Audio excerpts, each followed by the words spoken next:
In this video, I'm going to be doing an unboxing and a review, tabletop review that is, of the Smith Wesson M&P Shield in 9mm. That would be the Shield that has the SKU number of 10035. I just picked this up yesterday, so I haven't done much with it at this point, so bear with me as I discuss it. So I actually expected this to actually come in a black or a blue Smith & Wesson box. It didn't. It came in this black cardboard box, which is kind of a disappointment, but you know, that's how it goes.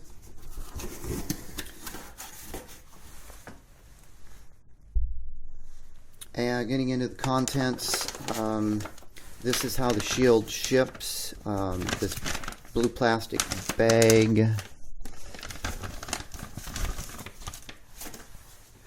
and this is more or less how it was shipped, with I believe the 7-round magazine was in it, and the orange plug to indicate that the weapon has been safety checked and there's no round in the chamber. The inside of the box, this part folds out,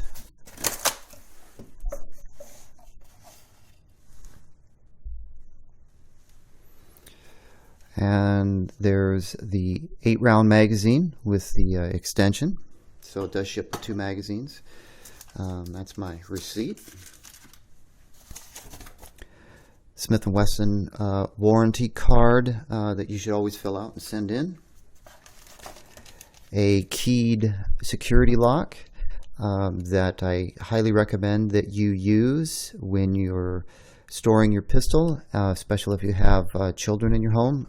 Definitely keep your firearm secured and locked up in some way, either in a safe or a lock box, or use the included security mechanisms that come with the firearm. The Smith & Wesson Shield booklet that discusses how to use the firearm, suggested ammunition, how to break it down, and so on. This information is also available. If you don't like reading the paper copy, you can go to Smith & Wesson's website and get a PDF of the same document.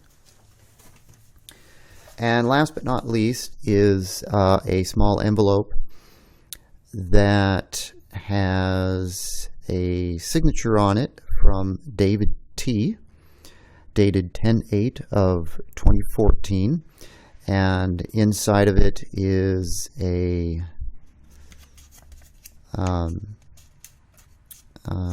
spent shell casing that was just approved that this firearm was test fired. So this is the current newest generation of the Shield, given the fact that the test date on this is 10/8/2014 and it's now November, so this firearm is less than a month old, roughly. So that's more or less what's in the box. I am disappointed that I don't have a plastic storage case for it, but you know, those are never deal breakers.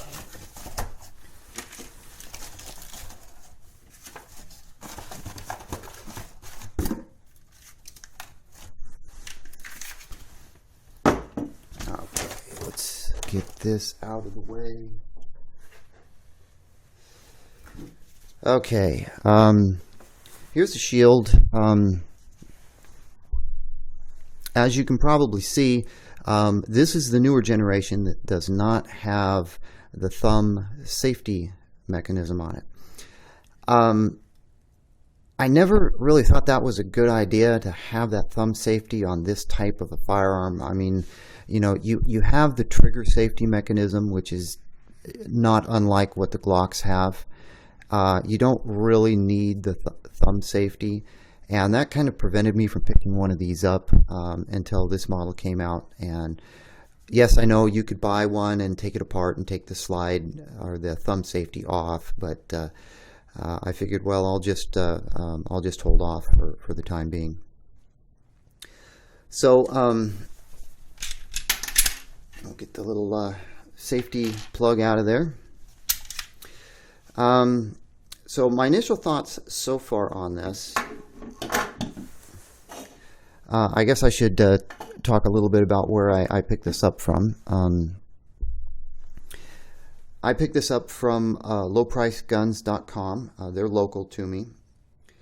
They were having a pre-Black Friday sale on this firearm for $379, and to me that was an excellent price for purchasing something local.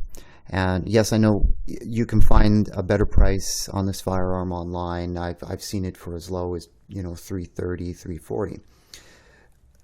The problem with that concept is, especially with a firearm, is you have to have it shipped to a local FFL and pay their fee.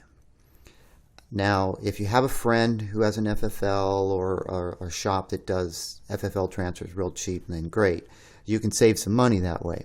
Unfortunately for me, most of the FFL dealers in my area charge $100 for a transfer fee. Lowpriceguns.com charges $40. So, assuming I found this gun, let's say I picked this up for $340 online and had it shipped, I'd pay a transfer fee of $40. I'd be at $380. So you can see that getting this from lowpriceguns.com for $379 was a great price. And also, my previous EDC firearm was a Kel-Tec P3AT. And now that I have this, I don't need that one. So I traded that in towards the purchase of this. Now that's not a real expensive 380. I mean, you can buy those new for $200, $220, somewhere right around there.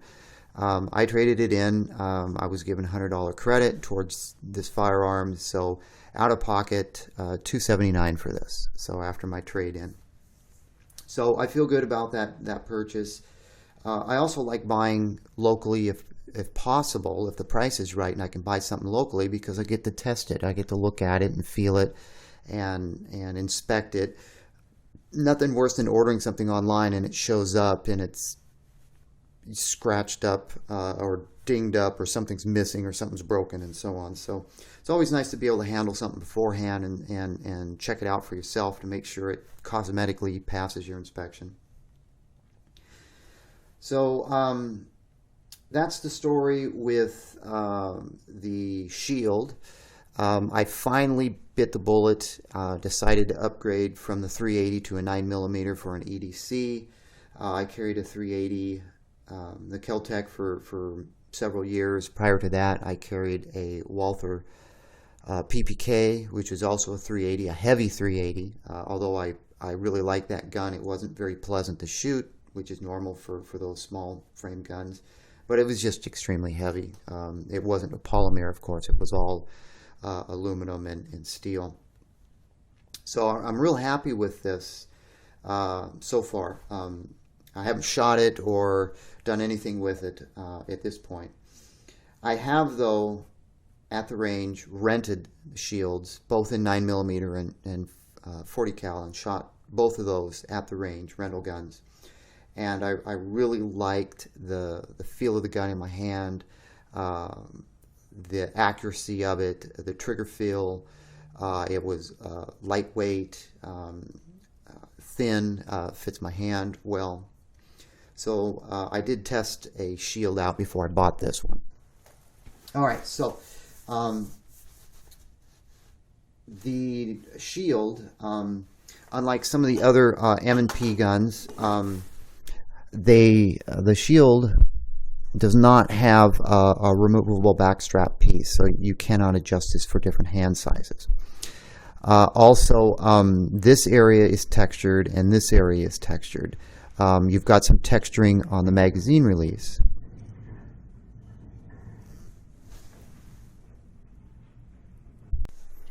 But you don't have a lot of texturing up in this area or back up in this area. Obviously the Shield is a polymer frame. We have a steel slide on it, and it has a barrel length of 3.1 inches. The overall length is 6.1 inches. and it has a very narrow profile. It is 0.95 of an inch, so it's not even 1 inch thick. The height is 4.6 inches, and I believe Smith & Wesson advertises the weight of this with no magazine at 19 ounces. I actually put this on my digital scale, and it weighs 18.4 ounces. With the 7-round magazine emptied in it, it is 20.4 ounces, and the 8-round magazine is 20.7 ounces. One of the other nice things about this is the 18-degree angle on the grip, which allows you to really get a decent grip on this firearm.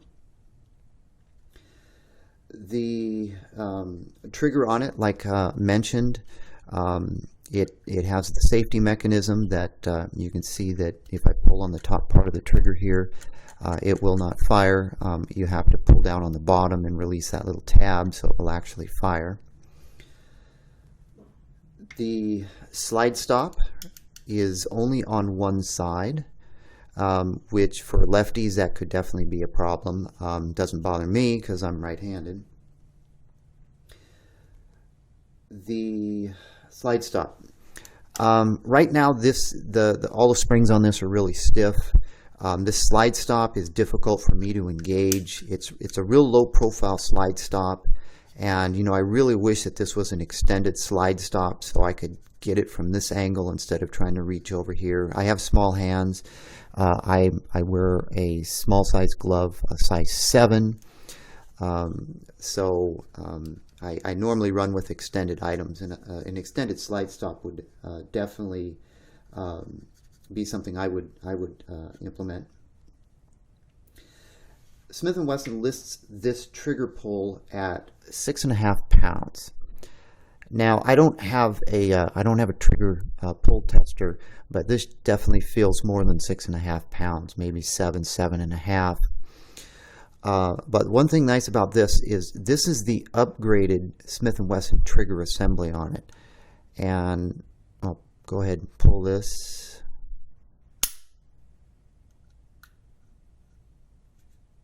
So it feels good.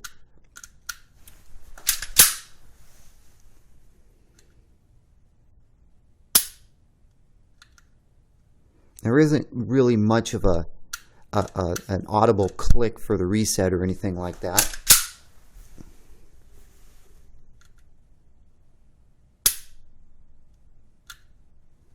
There's just the noise of this moving in and out of the frame. The trigger feels good, at least at this point. I'm sure that there's a break-in procedure, and after a while I'm sure it'll feel better.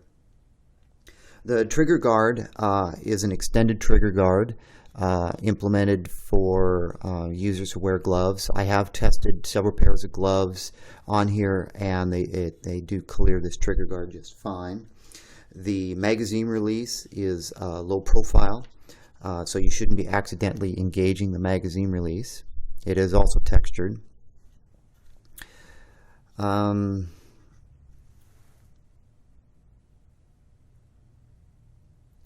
It does come, like I showed you, with a 7-round flush fit magazine. These are nice magazines too. The springs on them, I haven't really even loaded these up yet, but these springs feel pretty heavy. This is a 7-round one, and like I said, I've got small hands, so if you see how my hands are, I can barely get my pinky on there. This is not really comfortable. I would probably swap out this base plate and put a finger extension on this, which is something I probably will do because this is not very comfortable. I can get it on there if I squeeze my fingers up there, but it's not really natural feeling for me. So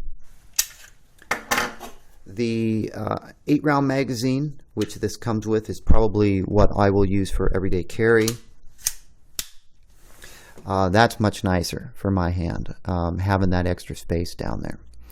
Now, I know that this increases the length of the gun, and this may cause issues for concealed carry. I'll have to try it. I don't even have a holster. If any of you have any holster suggestions, definitely feel free to leave me a comment in the video, because I am reviewing holster options right now.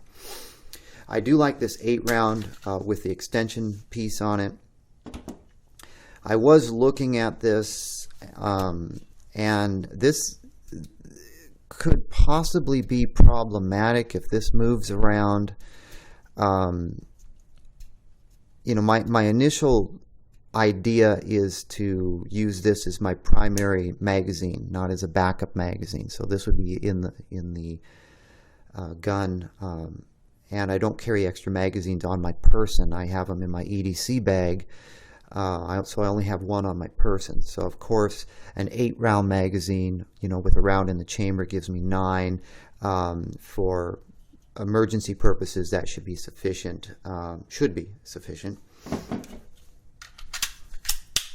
So we'll just have to see if I can actually, if this will fit and this will be comfortable to carry with the extended magazine. I sure hope it is, because I definitely want to use that. So the sights on it,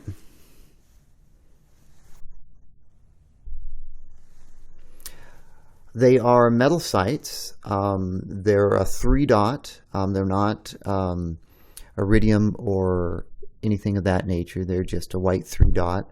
Not unlike a lot of carry guns come with stock.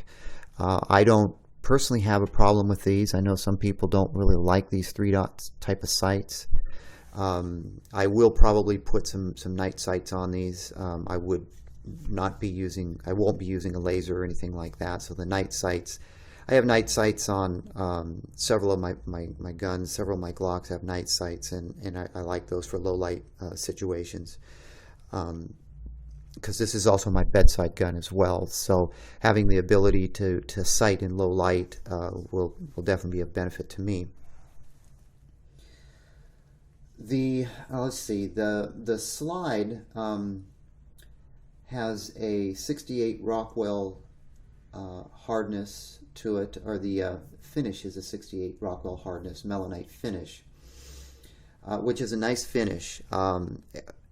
Everything on this gun, there's no nothing that's going to snag. It's very smooth, very comfortable, very well made pistol. The top of the pistol, of course, this is not one of the California guns, so it doesn't have the pop-up round indicator. It does have the hole in the top right there, so you can see if there's a brass casing in there if it was loaded. The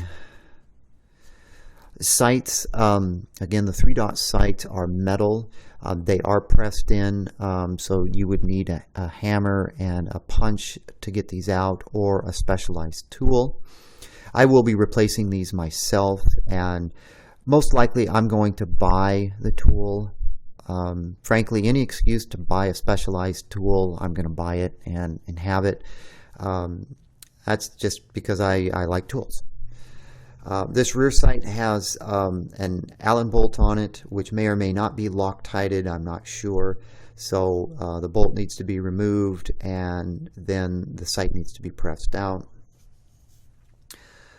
The takedown of this gun is, well, I should finish up with this particular model will fire without a magazine. So I was reading the owner's manual, and the owner's manual specifically made statements about some models will not fire if the magazine is ejected. I don't know if those are like Massachusetts or California specific models, but there was a notation in the owner's manual. So there might be some versions that do not fire if the magazine is not in the gun.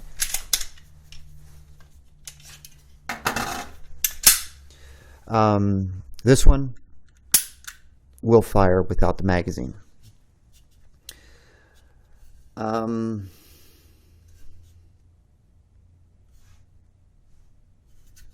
to think if there was anything else. wanted to mention about that. The takedown of this gun is kind of interesting. I'm used to Glocks, of course, and to take this one down, you would take it off the camera, of course. Lock the slide back, and then move this down and out of the way. And then it says, well, actually, let me get a flashlight here and I can show this on camera better. All right, now trying to get my camera to focus on this area might be a bit challenging. But let's see if I can show this. So, according to Smith Wesson, get the light in there a little bit, there is a small yellow lever that you need to stick something in there and push it down, and that will release the slide. So I have a screwdriver here.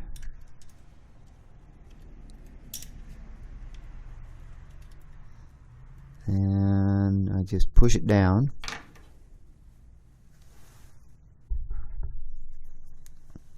And you can see that that little yellow lever has been pushed down. And then when it's pushed down, you can release this and the slide goes right off. Now, some people have said that you can just pull the trigger and the slide will come off. Well, I think I watched somebody else's video where they actually could do that. That must be an older model because this one does not work like this. There's no way to remove that slide without moving that little lever down there. So that's kind of interesting. It's a little bit different from the Glocks. You know, the Glocks, you just pull down on this and pull it back and slide forward and it comes right off. Not a big deal. It just it's kind of interesting. The interior of this, high quality. I haven't cleaned this, so this is basically how they ship it with whatever oil is on here, plus there's some firing residue from the test firing of this gun. I still need to clean this and oil it up. And you can see on the slide here, not unlike a Glock, you've got the guide rod, and it's a double spring assembly. Comes out like so, and then the 3.1 inch barrel comes right out. And that's pretty much it for your basic breakdown for cleaning purposes. And they do say in the Smith & Wesson manual to make sure that this is level and not canted upwards when you reinstall it.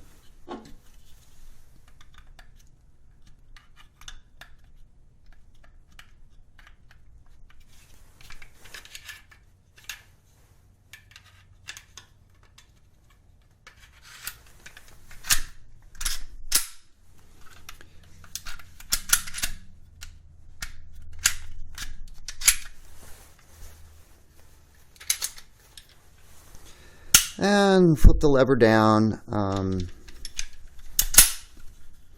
They say that the little yellow lever that I pulled down to put it back in place, you just insert a magazine and that's it, and it pops the lever back up in place, so you don't have to fumble around with a tool to pop that lever down.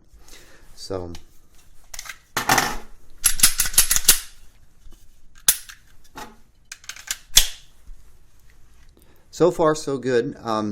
I have noticed also in the aftermarket realm, this has been out for a little while. I'm really surprised there's not more aftermarket parts for this. There are some different types of sights, which is good. And I believe Apex, a company called Apex, makes a modified trigger kit that has a different sear and some different springs. Which is nice and something I probably will explore. It just depends on how this actually shoots after I've gotten a few hundred rounds through it. I might consider doing some trigger work, because like cars, I can't leave something like this alone. I've got to tweak it and modify it and get it just the way I like it.